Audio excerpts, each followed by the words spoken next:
The top story that we're tracking at this hour, over 10,300 crore rupees was siphoned off from the country by cyber criminals since April 1st, 2021. This as per the Indian Cybercrime Coordination Center, the I4C, of which agencies managed to successfully block only around 1,127 crore rupees. The country also witnessed a massive jump in people reporting cyber frauds, with Indian Cybercrime Coordination Center saving 15.56 lakh cybercrime related complaints that were logged in the National Cybercrime Reporting Portal last year alone. A massive jump of 60% from 9.66 lakh complaints that were registered in 2022 and nearly 5 lakh complaints registered in 2021. Now, the I4C says that more than 5,000 complaints of cybercrime are being reported on the National Cybercrime Reporting Portal, of which 40 to 50% are based on frauds that are committed by gangs which are operating currently from China as well as pockets of Cambodia and Myanmar. Cybercrime remains one of the top concerns of the government and of people. Joining us right now is Kanishk Gaur, CEO of India Future Foundation. With me is Kartik Malhotra. Let's quickly go into this conversation and delve deeper as to what the problem is. Kanishk, good afternoon. Thank you for taking time out. You and I we at TV9 have been taking up the mantle of talking about cyber crimes for a while now, and the latest numbers, a staggering number of over 10,000 crore rupees, go on to suggest that the problem is far from over, in fact not even addressed. Yes, Shweta, the problem is far from being addressed. This is a profession right now. People are taking cybercrime as a profession. You mentioned China. In India, there are at least 8 to 10 pockets from where this is run professionally by gangs which dupe people. You mentioned about some of these hotspots, but places like Bharatpur, which have come up as a new place where cyber fraudsters are operating, they are causing massive scams. And they are not only impacting common man, but banks, insurance companies, big tech companies. Plenty of them are getting duped, and there are new methods of fraud which are there, typically used by them. So places like Mewat, Nu, Bharatpur, Jamtara, all we are aware about, these are hotbeds. And the biggest issue is they are creating new techniques. Earlier we used to hear about OTP-based scams. Now today they are using QR code-based scams, creating fake websites, creating cryptocurrency-based frauds. So this is just far-reaching today. Okay, so from OTT based to now QR code and also cryptocurrency related crimes, the crimes have sustained, in fact grown at a momentous rate of over 5 lakh complaints annually. The number not looking very good. You know, Kartik, as we discussed this story in the morning, one of the things that came to my mind was that each one of us, in one way or the other, have been duped in one way or the other, or at least we know of somebody who has been duped in the past 1 year.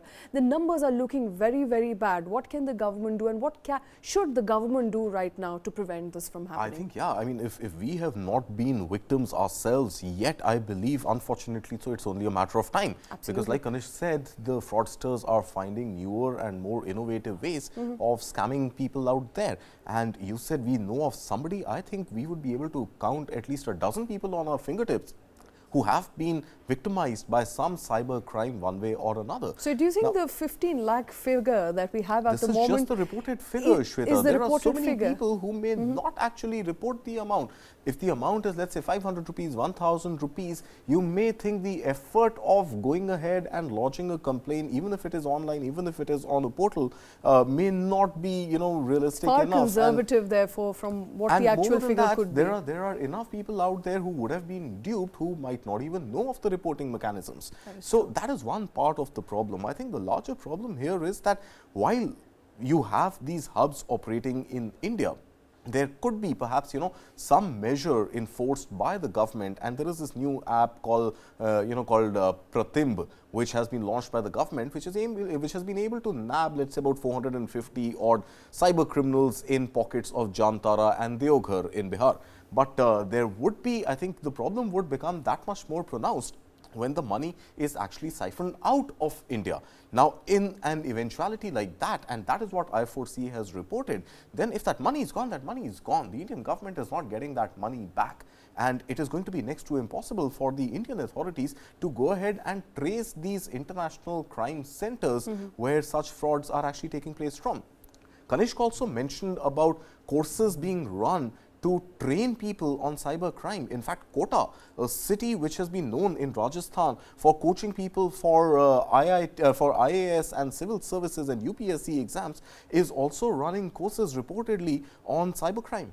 And these courses come as cheap as, let's say, 20,000 rupees for a full module, going up all the way to a couple of lakh rupees. These are courses being run in hearts of our cities, in educational hubs, which for whatever reason we are able to do precious little about. But I think the most important story I want to come to here is that we also allow platforms to operate in India which have become hotbeds for cybercrime to take place. And I4C has named OLX as being one of them. And OLX, in fact, on its website has an FAQ, has a full explainer on how to not get victimized by cyber fraud on their platform. And yet they've done precious little thus far to actually create a situation where there is better KYC compliance alike for both buyers and sellers. Anybody can come on the platform, trade numbers, knowing very little whether the person on the other side is a genuine buyer stroke seller or a fraudster. All right, and we do have a statement from OLX at this point in time, which I would like to read out for the benefit of our viewers. It says that OLX strategy for fraud prevention is a three-pronged process, which is prevention, education, as well as resolution. So OLX is therefore saying that we are doing what we can in order to prevent these frauds. But, you know, come to think of it, OLX joins a list and a plethora of other platforms which have been named in I4C report, Kanishk, which are doing absolutely next to nothing to prevent these frauds. See, OLX has been used for a very long time for frauds, and OLX hasn't done anything. You would see people would appear as army men who are willing to buy bikes from people, willing to buy, you know, scooters, and they would send these fake QR codes. There were so many complaints which came to me because of OLX-based frauds. OLX did not create a mechanism for detecting or dropping. The biggest issue is most of the buyers which appear on OLX are fraudsters. So OLX today has done very little on preventing any kind of abuse its platforms has been under. There have been tremendous complaints which have come to me personally, also to our helpline at India Future Foundation, where OLX-based scamsters are duping people, and there are organized criminal gangs which are operating from these hotbeds of Jamtara, Nu, Mewat, and Bharatpur, which pose even as buyers from different police forces, and they will create these fake IDs and send it to people. So OLX should at least have a verifying mechanism to prevent some of these frauds from happening. So OLX, at least I would say, is one of the worst platforms when it comes to handling some of these frauds, and it hasn't done anything proactively. Okay. Some of the other platforms have actually done much better in terms of Could you building perhaps mechanisms. name some of these other platforms, Kanishk? I mean, you say that you receive complaints on a daily basis from places or marketplaces or perhaps internet sites that allow cyber criminals to use them and to operate from. Could you name some of these organizations? See, we get complaints from common man who are accessing these platforms for buying and selling goods. Like similar to OLX, there are other platforms which are there, but the level of frauds are much controlled. So there could be people who would want to buy and sell on e-commerce websites, but they have a trust and safety mechanisms. They have security controls which they have built in. But platforms like marketplaces like OLX have been worse. There are competitors of OLX who have done far better. But in terms of the complaints which come from OLX, they are far-reaching. Even after sharing some of those reports, not much was done. The bigger issue is company like OLX. While they have an India presence, they are part of a larger group which is based out of South Africa, and they run from Netherlands. So they have their global teams which sit outside India. They haven't done a proactive mechanism to detecting frauds or preventing frauds, specifically to look at the India market. Okay, but this is not an OLX specific problem. This is a problem that many internet users have to face, Kartik, Kanishk, again and again. Every time you're trying to use an internet portal to get either a service or a product, you are likely to meet some of these miscreants who will try and take money from you. I've been a victim of cybercrime and not quite ashamed to say so, because it was very, very believable. Someone called me as a delivery person, said, we have a packet that belonged to you. Can you please pass on the OTP to us? And I did, and I realized there was no packet. I never really ordered one. Yeah. But because you are lost in the process in your day and you don't really know what's happening at the back end, the money which was in the wallet of that particular service, that money was taken off. So it's literally every person that I know, including myself, every second individual who's been a victim. I want to understand, what can these private companies do, Kanishk? Now, you talked about how OLX is not doing enough. I'm sure there are plenty more such organizations which do not have stringent KYC compliance, which do not haven't taken, in fact, enough measures. What sort of measures should they take now in order to prevent cyber crimes or cyber criminals from using these platforms for their purposes? So first and foremost, they should have a proactive trust and safety team who could be reached out in case a fraud happens, right? Not just a email ID, but a team which can proactively be reached out. Second, this team should be able to work closely with the law enforcement. So if a police complaint has been registered, say on a platforms like OLX, then how will they partner with the police in supporting the investigation? And if they find perpetrators, they could be blocked. The second part is, which is more important, is how these platforms cooperate among themselves, because a cyber criminal will not just operate on one platform but multiple platforms, right? Some of the big tech do this. If they identify a fraudster operating, they will share that list and they will block some of these numbers. The third part is doing KYC. The KYC, anyone who is coming on the platforms, they would have some kind of an ID.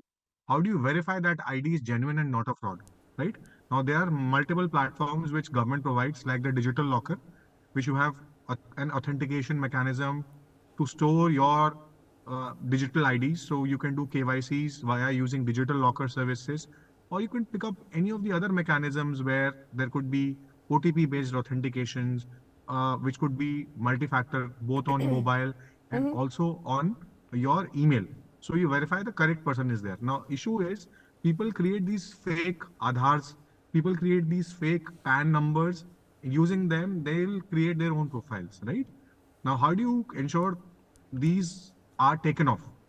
You need to have proactive measures, and then you also need to ensure that you are creating some of these best practices and are sharing with your end users that these are new frauds which are coming to light. Please safeguard yourselves. Banks do it. Banks do it proactively in India, State Bank of India, ICICI Bank. But some of these platforms haven't done enough. Right. So this is one of the. They can also run campaigns. So organizations like Paytm runs huge campaigns across India. As a company, you were talking about some of the competitors. I think Paytm is a fantastic organization. They do a lot of awareness campaigns. They also cooperate with law enforcement agencies. So I think there is a lesson for a company like OLX to take from a company like Paytm, because Paytm has been doing some fantastic work. Absolutely. I mean, at the sound of, not sounding very confident about the measures taken by OLX, and unfortunately, we invited the management of OLX to be on this conversation and they refused to participate, and they only issued this statement that we flashed on the screens. I think the problem really is that if a company is serious about addressing cyber fraud, they will put in more checks and balances, which OLX unfortunately has failed to do.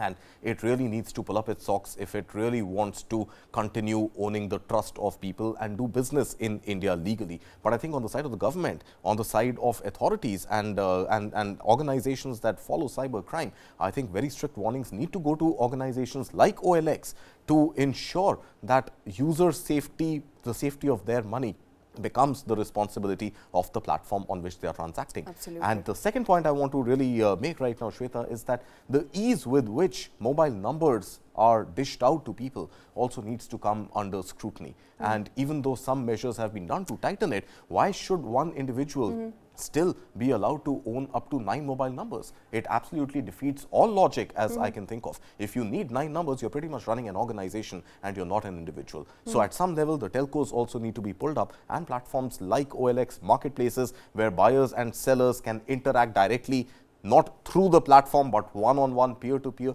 really need to pull up their socks. Absolutely. In fact, the new Telecom Act, the rules which will be put into place very, very soon, is making it stringent on people, not just telecom operators, telecos, but also on people as to how many numbers that they can own. 9 is the higher too limit. large a number. Why would you allow somebody to have 9 numbers? Surrender 4 numbers if you really want a new number for some reason. Absolutely. Fair enough. But I think government doing its bit there as far as, taking measures to protect people, also asking telecom operators to come out with a uniform system through which they can identify spammers and they can put a hold or a stop on that. But that hasn't happened so far yet. Cybercrimes, cybercriminals continuing unabated, extracting money, duping people to the tune of 10,500 crore rupees since April of 2021. Those are the figures that have been reported by I4C.